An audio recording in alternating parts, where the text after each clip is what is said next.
Evening time ఒక KBR పార్కులో పుట్టిన స్టోరీ ఇండస్ట్రీ హిట్ అయ్యింది. మైండ్లో ఫిక్స్ అయితే బ్లైండ్గా వెళ్ళిపోతాం. దూకుడు మేకింగ్ ప్రాసెస్లోనే అర్థమైపోయింది ఈ సినిమా ఒక సెన్సేషన్ క్రియేట్ చేయబోతుంది. ఈ సినిమా నేనంటే ఎలాగోలా నమ్మా, నిన్ను హీరో అంటే ఎలా నమ్మేవరా, కలెక్టర్ క్యారీ బ్యాగ్ అంటే గ్రాఫిక్స్లో తీసేస్తారు అనుకున్నా. సో ఎలా ఎంఎస్ గారు కూడా ఉంటే బాగుంటుంది, నాకు చాలా ఇష్టం ఆయన అంటే. అప్పుడు ఈ షోరీల ఐడియా వచ్చింది. అది నేను గుజరాత్లో ఉండగా మహేష్ బాబుకి చెప్పాను, ఇది చుల్బులి సాంగ్ చూస్తున్నప్పుడు దగ్గర నవ్వాడు అసలు. ఎవరిని ట్రోల్ చేయాలన్నా, ఎవరి మీద వేయాలన్నా వేసాడు మళ్ళీ వేసాడు అనేది మాత్రం డెఫినెట్గా మా ఫ్రెండ్ ఒక అతను ఉన్నారు, అతను మేనరిజం. మహేష్ బాబు జడ్జిమెంట్ ఫెంటాస్టిక్గా ఉంటుంది. చూసి ఈ సినిమా సెన్సేషన్ సార్ ఈ సినిమా అని చెప్పిన చెయ్యిలా గట్టిగా పట్టుకున్నారు. వితౌట్ మహేష్ బాబు దూకుడు అనేది లేదు. ఈవినింగ్ టైం ఒక కేబీఆర్ పార్కులో పుట్టిన స్టోరీ ఇండస్ట్రీ హిట్ అయ్యింది. అంటే ప్రతి డైరెక్టర్ కూడా సార్ ఏదైనా ఒక సినిమా హిట్ అవుతుందనే తీస్తారు, ఏదైనా ఒకటి పండాలనే రాస్తారు. బట్ దూకుడు విషయానికి వచ్చేసరికి మీ కెరీర్లో కానీ ఆయన కెరీర్లో కానీ ఇది స్పెషల్ సినిమా. అంటే నాకు బాగా గుర్తుంది సార్, కాలేజ్ డేస్లో నార్మల్ పీపుల్స్ కూడా ఆయన ఆ మాస్ స్టెప్స్ వేస్తున్న, డైలాగ్స్ చెప్తున్న ఒక పండగ వాతావరణం థియేటర్స్లో కూడా. సో ఇంత హ్యూజ్ కల్ట్ ఫాలోయింగ్ ఉంటుందని చెప్పేసి ఎక్స్పెక్ట్ చేశారా? రాసేటప్పుడు తెలిసిపోతుంది మనకి. ఫ్రాంక్గా చెప్పాలంటే, మోడెస్ట్గా కాకుండా జెన్యూన్గా చెప్పాలంటే, నాకు దూకుడు మేకింగ్ ప్రాసెస్లోనే అర్థమైపోయింది ఈ సినిమా ఒక సెన్సేషన్ క్రియేట్ చేయబోతుంది ఈ సినిమా అని. ఆ విషయం బాబుతో కూడా చెప్పాను నేను చాలా సందర్భాల్లో. అదే నిజమైంది, నమ్మాను నేను ఆ ఫిల్మ్ని. నిజంగానే మీరు చెప్పినట్టు అప్పట్లో అంత పెద్ద రెవెన్యూ ఇండియాతో పాటు ఓవర్సీస్లో నబీ నిర్ణయని ప్రొడ్యూసర్, ఆయన డిస్ట్రిబ్యూటర్ ఆ సినిమాకి. ఆయన చెప్తారు అప్పట్లో రెంట్ ట్రాక్ లేదు, అంటే అప్పట్లో మిలియన్ అనేది లేదు కదా.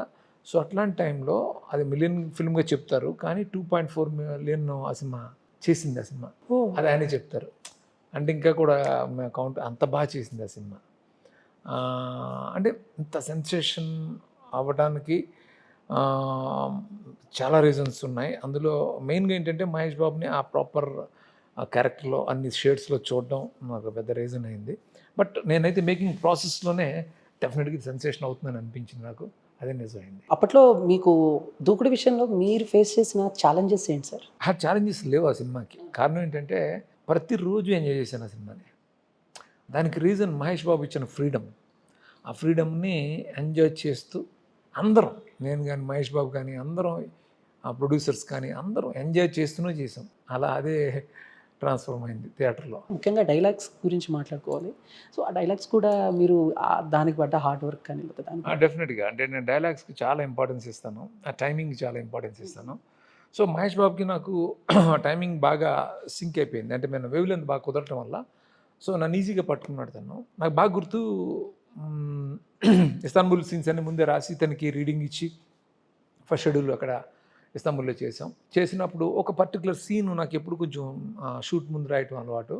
రేపు షూట్ అనగా వాళ్ళ బ్లూ మాస్క్లో రాస్తున్నప్పుడు ఓ డైలాగ్ రాశాను, మైండ్లో ఫిక్స్ అయితే బ్లైండ్గా వెళ్ళిపోతాను విన్నాను. అది ఫస్ట్ మహేష్ బాబుకి చెప్పాను డైలాగ్ ఎలా ఉందని, ఏమన్నా ఏంటి ఫోర్స్డ్గా ఉందా బాగుందా అని ఒక ఫీడ్బ్యాక్ తీసుకోవడం కోసం చెప్పినప్పుడు అదిరిపోయిందండి డైలాగ్. అంటే మొత్తం సీన్ వినిపించాను.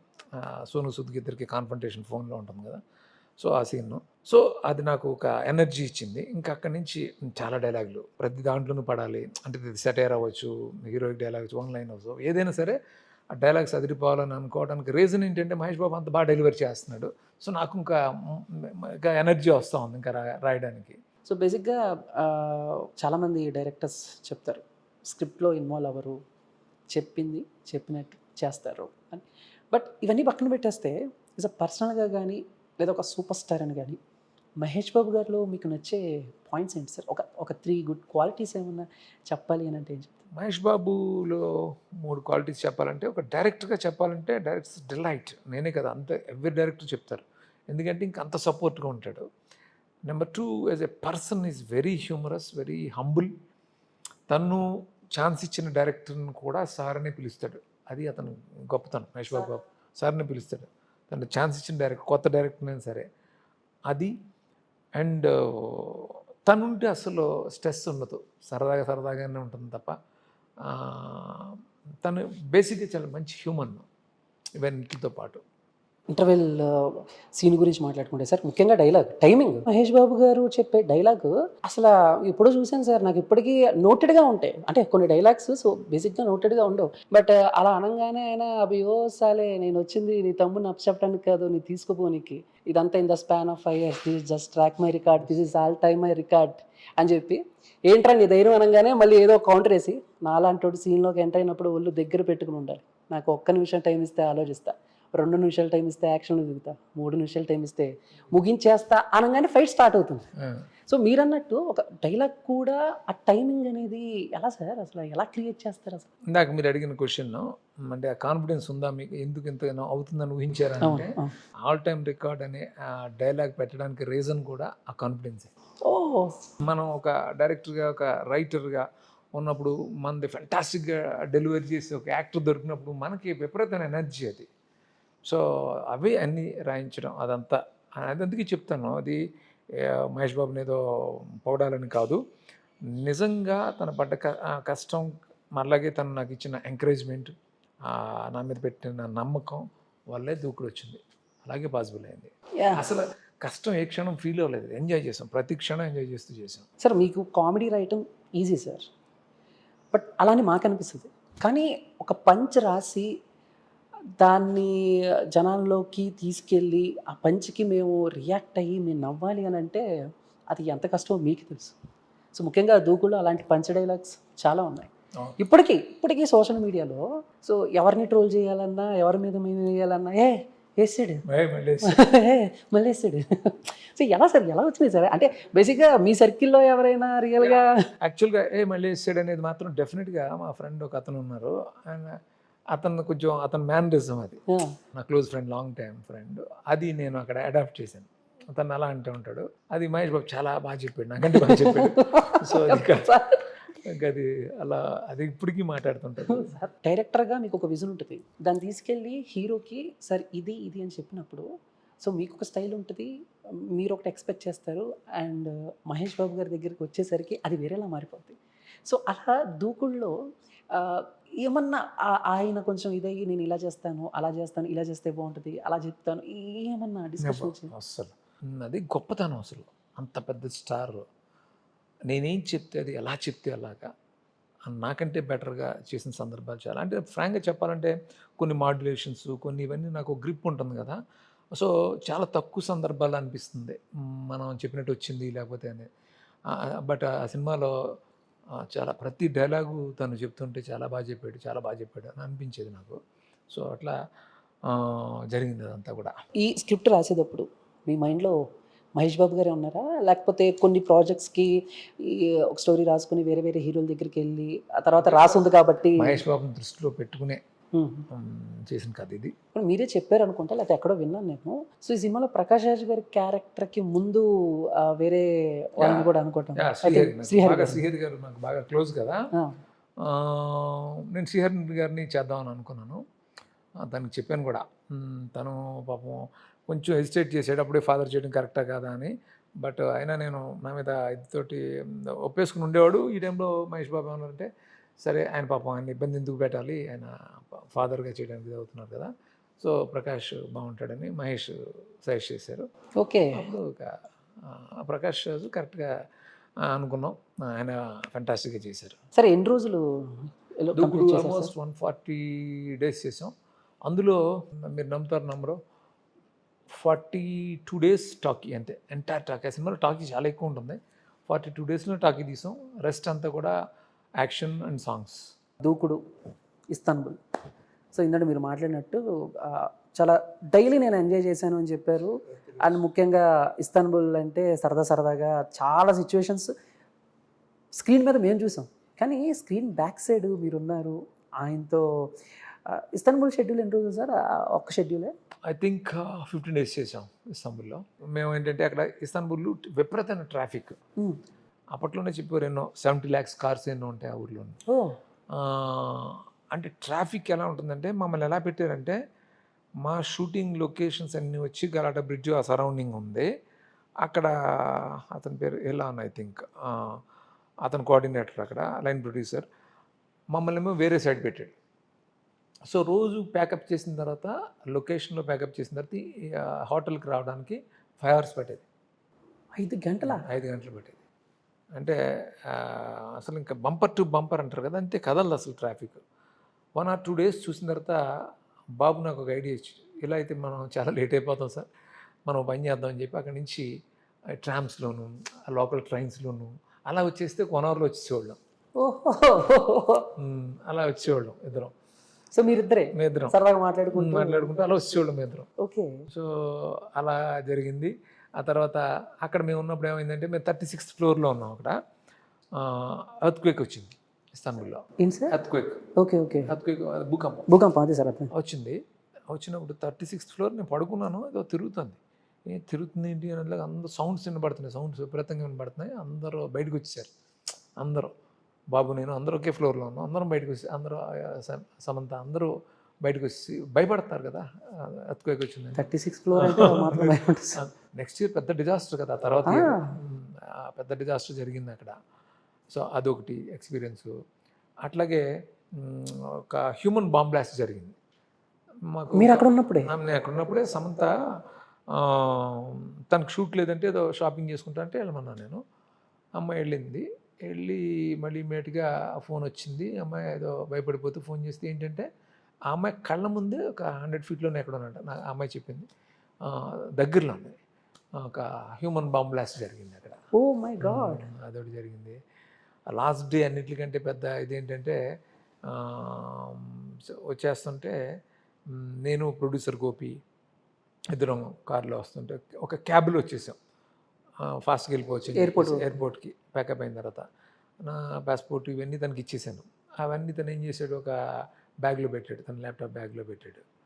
పెట్టి వదిలేసాడు, ఆ కార్లో వదిలేసాడు. మేము ఎయిర్పోర్ట్కి వెళ్ళిపోయాం. బాబుతోటి సరదాగా అంతా ఉన్నాను నేను. అక్కడ గోపి టెన్షన్గా ఉన్నాడు. ఎందుకు టెన్షన్గా ఉన్నాడు నాకు కూడా తెలియదు.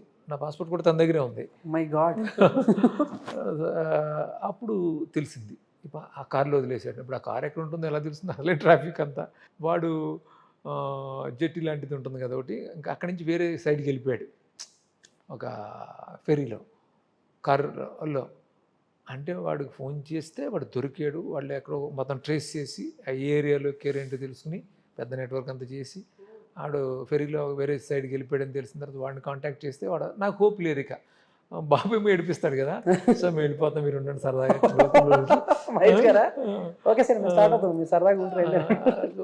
నాకేమో పిల్లలు అంటే తొందరగా వచ్చేయాలి, పిల్లల్ని కలవాలని ఉంటుంది నాకు ఎప్పుడు నోడూరు వెళ్ళినప్పుడు. సో నేనేమో చిన్నపిల్లలాగా అయిపోయినాను అక్కడ. మీరు అందరూ వెళ్ళిపోతాను, నేను ఉండిపోతాను ఇక్కడ. సో అది లాస్ట్ మినిట్లో వాడు డ్రైవర్ పాపం సిన్సియర్గా తీసుకురావటం. క్యాబ్ డ్రైవర్ ప్రొడ్యూసర్ గోపి పాపం తన చేతుల్లో ఎంత డబ్బు వచ్చిందో కూడా తెలియదు, ఎంత డబ్బు వాడి చేతిలో పెట్టి సో ఇవన్నీ తీసుకొచ్చాడు. సో అట్లా వచ్చాం. అదొకటి సార్. మంచి మెమరీస్ సార్. అదే flight same flight. Okay. Time flight అయితే మిస్ అవ్వలేదు. చాలా ఫాస్ట్గా వచ్చాడు డ్రైవర్. ఓకే. సరే, అంటే ఇప్పుడు 5 గంటల ట్రావెలింగ్ టైంని 1 అవర్లో ఆయన అది బాబు ఐడియానే. అదే ఆ ఐడియా. అంటే ఇప్పుడు ఈ 1 అవర్లో మీరు చాలా మాట్లాడుకుంటారు. బట్ ఎక్కువ మహేష్ బాబు గారితో ఈ డిస్కషన్లో ఎలాంటి విషయాల మీద డిస్కషన్లు వస్తాయి?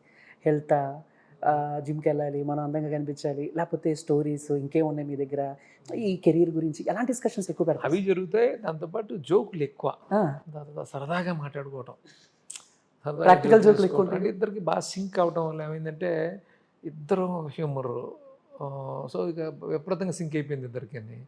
ఇక ఏంటంటే ఇంక జోకులు టైం తెలిసేది కాదు మాకు అసలు. ఎన్ని గంటలైనా అసలు టైం తెలిసేది కాదు. ఎప్పుడు ఎక్కడికి వెళ్ళినా కలిసే ఒకే కార్లో వచ్చేవాళ్ళం, ఒకే కార్లో వెళ్ళేవాళ్ళం, ఎక్కడన్నా ఒకే హోటల్లో పక్క రూముల్లో ఉండేవాళ్ళం. అట్లాగే జరిగేది అసలు. సరే, ఆయన ఫోన్ కూడా ఎక్కువ యూజ్ చేయాలి అస్సలు. ఎక్కడో ఒకసారి ఎవరితో చెప్తున్నట్టే ఉన్నా, ఆయన నా నెంబర్ కూడా నాకు తెలియదండి, ఇంట్లో నుంచి ఏమైనా ఫోన్ ఇస్తే నా అసిస్టెంట్ తీసుకొచ్చి ఇస్తారు. ముఖ్యంగా ఇప్పుడు ఆ స్టోరీ విషయంలో, సినిమా విషయంలో కాకపోయినా, సో ఆయన ఎలా ఉండాలి, ఏం తినాలి, ఏంటి అన్న విషయంలో ఈ దూకుడు టైంలో నమ్రత గారి ఇన్వాల్వ్మెంట్ ఏమైనా అనిపించేదా మీకు? అంటే నమత గారు అంటే ఇప్పుడు షూటింగ్ వచ్చేవారు కాదు, ఒక స్విట్జర్లాండ్కి వచ్చారు. ఆవిడ కేర్ ఎక్కువ తీసుకుంటారు. సో మా బాబు కూడా చాలా హెల్త్ కాన్షియస్ కదా, బాగా డైట్ కానీ ఇవన్నీ. యాక్చువల్గా నేను దూకు నుంచే తగ్గడం అనేది స్టార్ట్ అయింది. అంతకుముందు చాలా హెప్టీ ఉండేవాడు నేను. తను చూసి తను పరిగెడుతుంటాడు అవన్నీ చూసి నేను చేయాలి అనేది నాకు అక్కడి నుంచి స్టార్ట్ అయింది. పొద్దున్నే లేచి అక్కడ కూడా వాకింగ్ జాగింగ్ చేసేవాళ్ళు సార్. అసలు కార్డియో చేయకుండా బాబు షూట్కి రాడు. ఎందుకంటే అంత రెస్పెక్ట్ కెమెరా అంటే దానికి. అంటే కెమెరాని ఫేస్ చేయాలంటే కార్డియో చేయాలి, ఫ్రెష్గా ఉండాలి అని తను బిలీవ్ చేస్తాడు.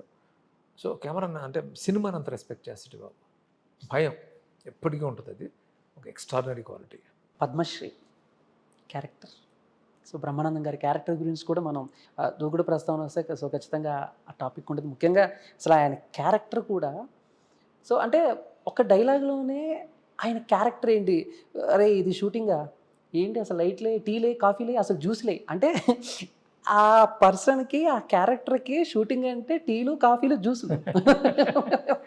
సరే ఎలా రాస్తారు సార్, అసలు ఎలా డిజైన్ చేశారు సార్ ఆ క్యారెక్టర్? అది బ్రహ్మానందం గారి క్యారెక్టర్, ఆ క్యారెక్టరు హౌస్ని షూటింగ్లకి ఇస్తూ ఉంటాడు కదా. ఇస్తూ ఉన్నప్పుడు జనరల్గా మనకి షూటింగ్ అంటే ఎలా ఉంటుంది, క్యారవాన్స్ ఉంటాయి, జ్యూస్లు అన్నీ వస్తుంటాయి కదా. అవన్నీ అతనికి అలవాటు అయిపోయినాయి. ఆ క్యారెక్టర్కి అలవాటు అయిపోయి అట్లా దాని నుంచి అలా. మీరు ఏ క్యారెక్టర్ అయినా ఇప్పుడు మనుషులను అబ్జర్వ్ చేస్తూ ఉంటారు, చాలామంది చాలా ప్లేసెస్కి తిరుగుంటారు, చాలామంది హావభావాల్ని, చాలామంది యాటిట్యూడ్ని, వీటన్నిటిని మీరు చూసుంటారు. బట్ ఆ క్యారెక్టర్ అది మీ ఊహల్లో నుంచి వచ్చిందా, లేకపోతే ఎందుకంటే మీ ఫ్రెండ్ ఎవరు వేసాడు ఈ టైప్లో నుంచి ఆ పద్మశ్రీ క్యారెక్టర్ కూడా ఎక్కడైనా చూసి? లేదు, క్యారెక్టర్ ఉంటుంది ఇట్లాగా అనేది ముందు అంతా డిజైన్ చేసుకుంటాం. ఇంకెట్లాంటి పంచెస్ ఇవన్నీ కూడా నేను ఎప్పుడు చెప్పాను కదా, లాస్ట్ మినిట్లో రాస్తాను సీను. అంటే ఆ సీన్ షూట్ చేయబోయింది ముందే రాసేవాడిని. అప్పటి వరకు ఆ ప్రెషర్ తీసుకుంటాను నేను. తీసుకుని ఇంకేం చేయొచ్చు, ఎందుకంటే రాస్తే అయిపోతుంది, రిలాక్స్ అయిపోతాను అని భయం. అందుకనే రిలాక్స్ అవ్వకూడదు, ఇంక సీన్ ఇంకేమేం చేయాలి, ఏమేం చేయొచ్చు, ఇంకెన్ని పంచెస్ పడతాయి అన్నీ తీసుకుని లాస్ట్ మినిట్లో రాస్తున్నవాడిని. దానివల్ల ఏంటంటే ఒక ఫ్రేమింగ్ లేకుండా ఒక న్యాచురల్ ఫ్లో ఉంటుంది. అట్లా చేసిందండి. అండ్ ఎంఎస్ నారాయణ గారి క్యారెక్టర్ గురించి మాట్లాడితే, సో అంటే ఇప్పటికీ మేము చూస్తూ ఉంటాం, కొంచెం బాగా డబ్బులుండి ఎలాగైనా హీరో అవ్వాలి. ఆయనకు ఒక 60 ఏళ్ళు వచ్చినా 70 ఏళ్ళు వచ్చినా ఒక మైండ్ సెట్లో ఉంటారు, నేను హీరో అని చెప్పేసి. బట్ అంటే మాకు తెలిసిన క్యారెక్టర్ని కొంచెం కామెడీలో మీరు ప్రజెంట్ చేయటం అనేది సక్సెస్ ఫార్ములా అనుకోవచ్చా? డెఫినెట్గా అప్పుడే రిలేట్ అవుతారు కదా అందరూ. నాకు ఆ క్యారెక్టర్ ఐడియా వచ్చింది కూడా. ఎట్లా అంటే చాలామంది ఆల్బమ్స్ పట్టుకుని వస్తుంటారు, షో రీల్స్ చూపిస్తుంటారు. ఆ షో రీల్ నుంచే ఐడియా బిగిన్ అయింది. యాక్చువల్గా ముందు ఎంఎస్ గారి క్యారెక్టర్ లేదు, బ్రహ్మానందం గారి క్యారెక్టర్ ఉండింది. సెకండ్ హాఫ్కి వచ్చేటప్పుడు ఇంకొక క్యారెక్టర్ పంచి అయిపోయింది, ఇంకో క్యారెక్టర్ కావాలని అనుకున్నప్పుడు ఎంఎస్ గారు కూడా ఉంటే బాగుంటుంది, నాకు చాలా ఇష్టం ఆయన అంటే. అప్పుడు ఈ షో రీల్ ఐడియా వచ్చింది. అది నేను గుజరాత్లో ఉండగా మహేష్ బాబుకి చెప్పాను. ఇది చుల్బులి సాంగ్ చూస్తున్నప్పుడు తెగ నవ్వాడు అసలు. అయితే ఓకే, ఇది వర్కౌట్ అవుతుందని అనుకున్నాం. అలా ఎంఎస్ గారి క్యారెక్టర్ని తీసుకురావటం, సో ఆ క్యారెక్టర్ సెకండ్ హాఫ్కి పెద్ద హెల్ప్ అయిపోయింది. ఆయనకి ఫిల్మ్ఫేర్ కూడా వచ్చింది ఆ సినిమా. అవును సార్, బెస్ట్ కామెడీ యాక్టర్గా. బట్ సార్ ఆ స్టోరీలు చూస్తే ఇప్పటికీ కళ్ళ ముందు అలా కనపడుతూ ఉంటుంది సార్. ఎలా మీరు ఆయన నొప్పించి, అంటే ఆ టైంలో మీరు ఆ స్టోరీలు కూడా అన్నీ సూపర్ హిట్ సినిమాలు. ఒక యమదొంగ నుంచి ఒకటి తీసుకున్నారు, మగధీర నుంచి ఒకటి తీసుకున్నారు. బట్ ఏమన్నా తర్వాత ఫ్యాన్స్ దగ్గర నుంచి ఏమన్నా కొంచెం కామెంట్స్ కానీ ఇలాంటివి ఏమైనా వస్తాయని ఎక్స్పెక్ట్ చేసారా, చేయలేదా? నో బికాజ్ అంటే ఆ టైంలో వచ్చిన పెద్ద హిట్స్ అవన్నీ కూడా అవును, వాటికి ఒక ట్రిబ్యూట్ లాగా ఇచ్చింది తప్ప ఇది చేయటం కాదు. అంటే ఒక యాక్టర్ అవ్వాలనుకునేవాడు అంటే బెస్ట్ ఫిల్మ్స్ నుంచే తీసుకుంటాడు కదా, అవన్నీ తను ఊహించుకుంటాడు అంతే తప్ప ఎవరో అఫెండ్ అయ్యేలాగా అందులో ఏమి ఉండదు. ఆ గెటప్స్ ఇతనే ఇస్తూ వేయటం వల్ల కామెడీ అంతే తప్ప వాటిని తగ్గించే అలా కాదు. హీరోయిన్గా సమంత గారిని తీసుకోవటంలో కూడా ఏమన్నా, అంటే ఇప్పుడు ఇండస్ట్రీలో హీరోయిన్స్కి గోల్డెన్ హ్యాండ్ అని అంటారు, ఐరన్ లెగ్ అని అంటారు. బట్ ఆ టైంలో ఆవిడ back to back hits, I think second cinema అనుకుంటా, ఐ థింక్ బృందావనం ఫిల్మ్ చేస్తుంది ఫస్ట్, ఇంకా రిలీజ్ అయింది అనుకుంటా. ఏమై చేసేవి ఐ థింక్ మూడో సినిమా అనుకుంటా సార్, ఇది మూడో సినిమా, తెలుగులో మూడో సినిమా. ఓకే. అంటే బృందావనంలో 2 హీరోయిన్స్లో ఒక అమ్మాయి సోలో మహేష్ బాబు లాంటి ఒక పెద్ద స్టార్ పక్కన పెట్టడం అనేది అప్పట్లో చాలామంది అపోజ్ చేశారు కూడా. బట్ నేనేంటంటే ఫ్రెష్ అవుతుందని అనిపించింది. ఏమై చేసేలో బాగుంది, ఎంఐని పెడితే బాగుంటుంది అని అనుకున్నాను. మంజులా గారు రికమెండ్ చేశారు. మంజుల గారు. మంజు గారు రికమెండ్ చేశారు. అదే చెప్తున్నాను కదా, మహేష్ బాబు గొప్పతనం కూడా. అంటే నేను అనుకుంటే సరిపోదు కదా, తను యాక్సెప్ట్ చేయాలి కదా, తను యాక్సెప్ట్ చేయటం. అట్లాగా సమంత ఆ సినిమాకి వచ్చింది. బాగా చేసింది. బట్ అంటే అప్పట్లో ఆ డైలాగ్స్ కూడా ఆవిడకి చెప్పిన డైలాగ్స్ కూడా, నీ కలర్ ఏంటి, నా కలర్ ఏంటి, నేను నుంచుంటే ఫస్ట్ ఫ్లోర్ ఇలా చూస్తున్నావు, నేను నీకు లైన్ వేస్తున్నాను ఏదో పెట్ట మొహం వేసుకుని అని చెప్పి ఆవిడకి అది కన్వే చేసినప్పుడు అగ్రీ చేశారా? Sportive she's. స్పోర్టివ్. తను చాలా ఎంజాయ్ చేసి, తను కూడా సీన్స్ అన్ని ఎంజాయ్ చేసి. బట్ చూసిన తర్వాత కూడా అంటే కొంచెం అప్పట్లో అంటే ఇప్పుడంటే సినిమాల మీద అవగాహన పెరిగి ఓకే ఇది సినిమా అన్న ఇదిలో ఉన్నారు సార్. బట్ ఒక 10 ఇయర్స్ బ్యాక్ అంటే 'దూకుడు' సినిమా స్టార్ట్ అయినప్పుడు కూడా ఏమన్నా కొంచెం ఆడవాళ్ళని ఇక్కడ హీరోలు, హీరోయిన్స్‌ని కొంచెం తక్కువ చేసినట్టు మాట్లాడినా కొంచెం గర్ల్స్ కొన్ని సంఘాలు గోలబెట్టే. సో అది ఎక్స్‌పెక్ట్ చేసారా? ఏమన్నా ఇది ఏమన్నా ఎంజాయ్ కొంచెం చేశారు, అమ్మాయిలు ఎంజాయ్ చేశారు. బికాస్ ఎందుకంటే గమనిస్తే నువ్వు, మహేష్ బాబు ఆ సినిమాలో సమంత వెంట పడతాడు. ఆ! జనరల్గా ఎక్కువ మహేష్ బాబు సినిమాల్లో హీరోయిన్ మహేష్ బాబు వెనకాల పడినట్టు పెడతాను. నేను రివర్స్లో పెట్టాను. అవును. అవును. మహేష్ బాబే సమంత వెనకాల పడుతూ ఉంటాడు. అప్పుడు డెఫినెట్గా అమ్మాయిల్ని మనం రెస్పెక్ట్ చేసినట్టే కదా. కాకపోతే తనకు వర్కౌట్ అవ్వలేదనే కోపంతో ఆ ఫ్రస్ట్రేషన్లో తిట్టిన తిట్లవి, అంతే తప్ప అది అలా ఎంజాయ్ చేశారు. ఒక హీరోయిజాన్ని ఎలివేట్ చేయటంలో ఒక్కొక్కరికి ఒక్కొక్క స్టైల్ ఉంటుంది. సో 'దూకుడు' విషయంలో చూస్తే అక్కడ హీరో విలన్ని చంపడు.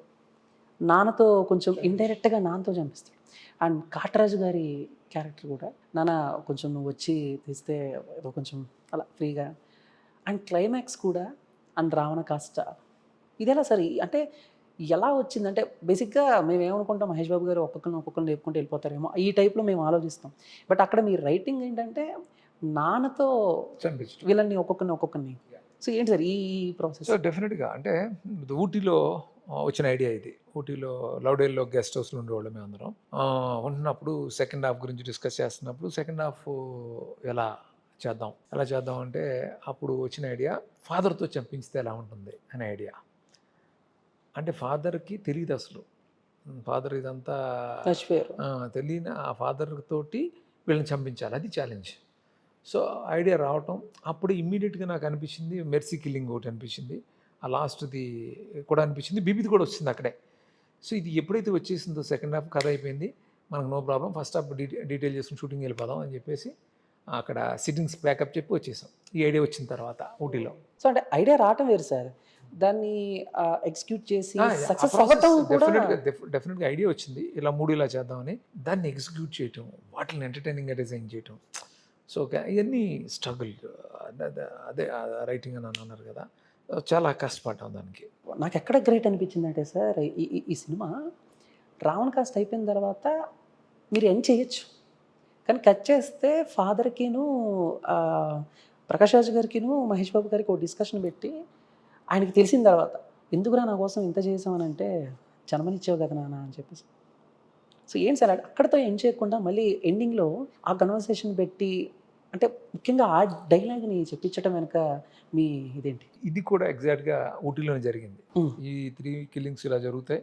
జరిగిన తర్వాత రివీల్ అయిపోతుంది ఫాదర్కి, ఇదంతా ఒక హీరో చేశాడు, ఇదంతా నిజం కాదని.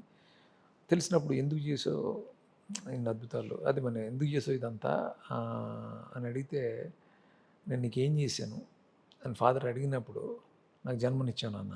ఈ డైలాగ్ కూడా అక్కడే చెప్పాను, ఊటీలోనే చెప్పాను. అది ఫిక్స్ అయ్యాను, ఈ స్టేట్మెంట్ ఇవ్వాలి, సినిమా ఎండ్లో ఎలా కంక్లూడ్ చేయాలి అని అనుకున్నాను నేను అక్కడే. సో అది నిజంగానే చాలామంది, రాఘవేంద్ర గారు కూడా అన్నారు, ఇక్కడితో అయిపోయింది సినిమా, బట్ అక్కడ మళ్ళీ నువ్వు ఒక సీన్ వేసావు అంటే అది ఎంత ఒక రెస్పెక్ట్ని తీసుకొచ్చింది ఆ సినిమాకి. అంటే ఆ సినిమా సోల్ని ఒక చెప్తున్నాం అక్కడ, అంటే ఫాదర్ కోసం ఎంత చేసాడు కొడుకు అని చెప్పడం. అది అట్లాగే నాది వాయిస్ ఓవర్ కూడా ఉంటుంది, అంటే పిల్లల సంతోషం, దాని తల్లిదండ్రుల సంతోషం కోసం శ్రమించేవారందరికీ శుభాభినందనలు కూడా చెప్పడం.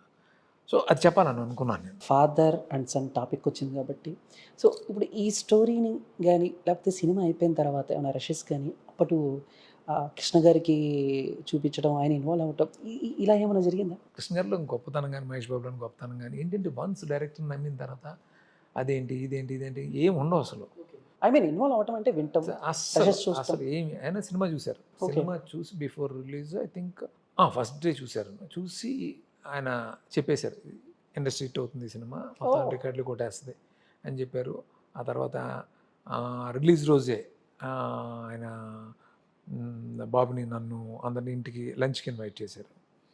ఇన్వైట్ చేసినప్పుడు ఆయనతో కలిసి భోజనం చేయటం, ఈ సినిమాలోని గొప్పతనాలు, ఆయన అంటే నా ఫేవరెట్ యాక్టర్, హీరో ఆయన చెప్పటం, ఇది అది అని గొప్పతనం గురించి పొగడ్డం. ఆయన ఒక పెద్ద స్టార్ మాత్రమే కాదు, పెద్ద డైరెక్టర్ కూడా ఆయన. అవును. ఎన్నో సెన్సేషన్ ఫిల్మ్స్ చేశారు ఆయన. ఆయన అంత గొప్పగా సినిమాని పోగొట్టడం ఇదంతా చాలా ప్రౌడ్గా అనిపించింది. సో ఇన్నేళ్ల తర్వాత చాలా విషయాలు చెప్తున్నారు. అండ్ మళ్ళీ ఇప్పుడు ఫ్యాన్స్‌తో ఆ రోజులు ఫస్ట్ ఫస్ట్ డే రిలీజ్ ఎవరి దగ్గర నుంచి కాల్ వచ్చింది సార్? ఫస్ట్ డే యాక్చువల్లీ నేను మహేష్ బాబు ఇద్దరం సుదర్శన్లో చూసాం, ఇద్దరం ఓకే. పక్క పక్కనే ఉన్నాం.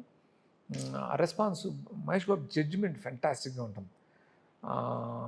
చూసి ఈ సినిమా సెన్సేషన్ సార్ ఈ సినిమా అని చెప్పిన చెయ్యిలా గట్టిగా పట్టుకున్నారు. అది నాకు బాగా గుర్తు.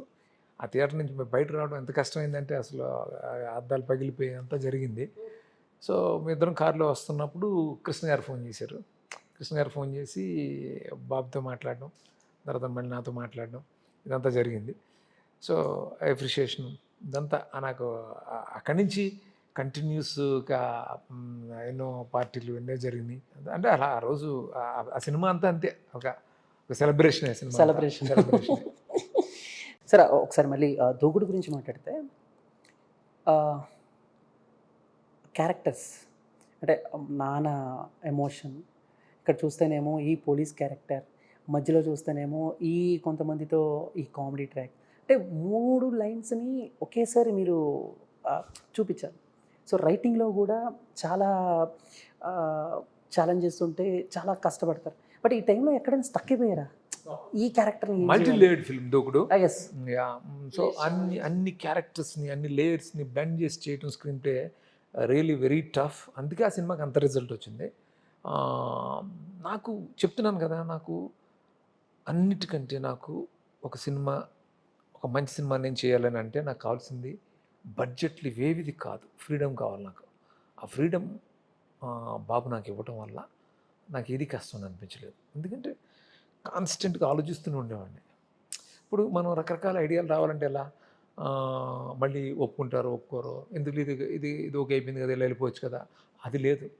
ఇంకా బెటర్మెంట్ చేయొచ్చు, ఇంకా బెటర్మెంట్ చేయొచ్చు, నన్ను ఆపడు అనేది ఉంటుంది కదా.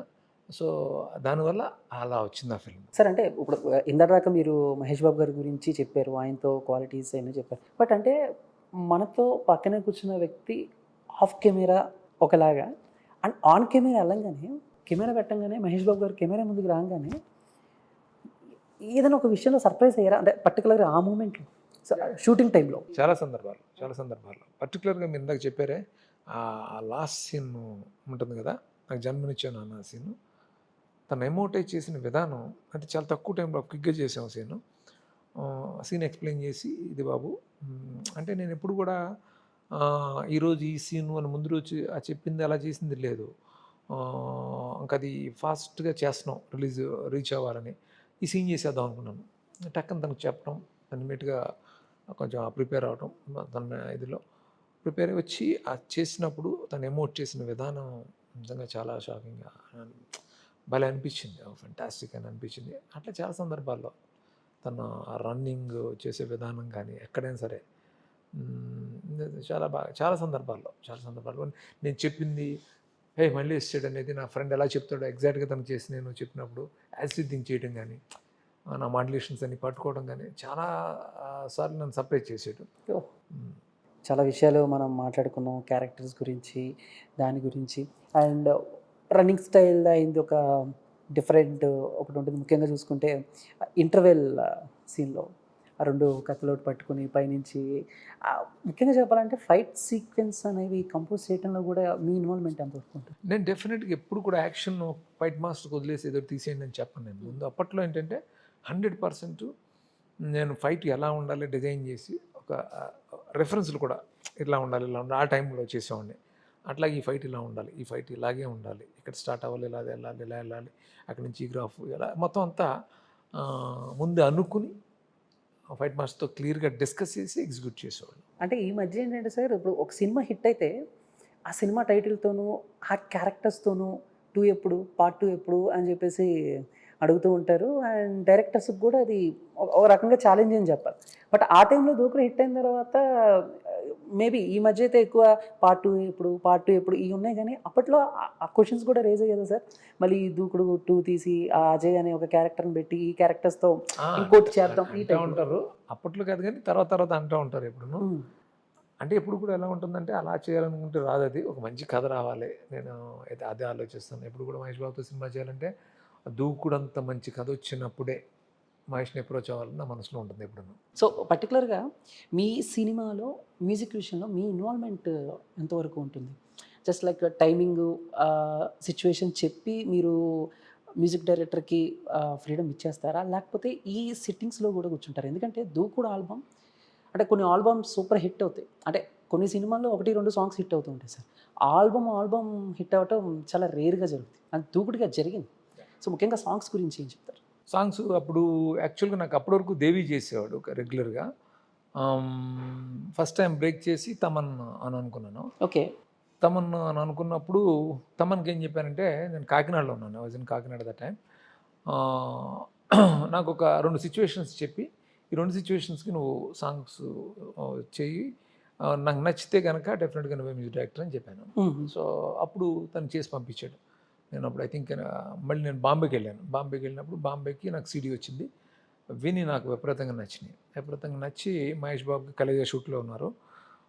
ఉన్నప్పుడు నేను ఆ లొకేషన్‌కెళ్ళి ఆ రోజు బ్రహ్మానందం గారు వీళ్ళందరూ కలిసి ఏదో సీన్ చేస్తున్నారు. నా కార్‌లోనే వినిపించాను మహేష్ బాబుకి. అది ఎవరు మ్యూజిక్ డైరెక్టరో కూడా తనకు చెప్పలేదు నేను. వినిపించాను. వినిపించిన వెంటనే చాలా బాగున్నాయండి. 'దూకుడు' టైటిల్ సాంగు అండ్ 'గురువారం మార్చి' ఒకటి. ఓహ్! నైస్. సో, చాలా బాగున్నాయి సాంగ్స్. అంటే మన తమన్ అండి అని చెప్తే, "ఓహ్! తమన్ నాకు తెలుసు.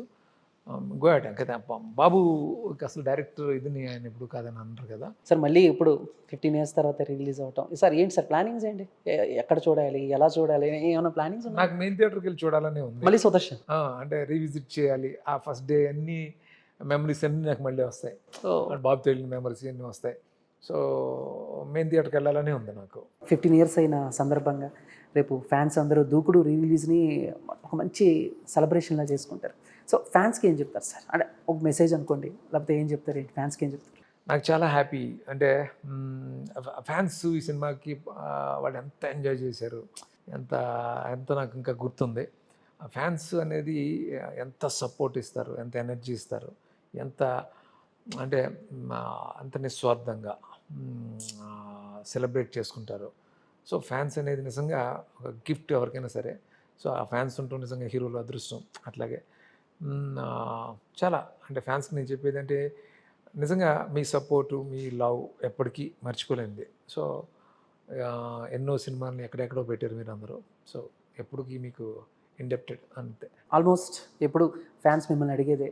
మళ్ళీ ఎప్పుడు ఈ కాంబినేషన్? 'దూకుడు' కాంబినేషన్ ఎప్పుడు? చెప్పాను కదా! దూకుడు కాంబినేషన్ రావాలంటే దూకుడు అంత గొప్ప కథ కుదరాలి. కుదిరినప్పుడు తప్పకుండా వస్తుంది. Thank you so much sir. Thank you so much. అంటే చాలా విషయాలకి, థాంక్ చాలా యూ సో మచ్. డౌట్స్‌కి థాంక్ యూ. క్లియర్ చేశారు. అండ్ వెయిటింగ్ మేము కూడా. సో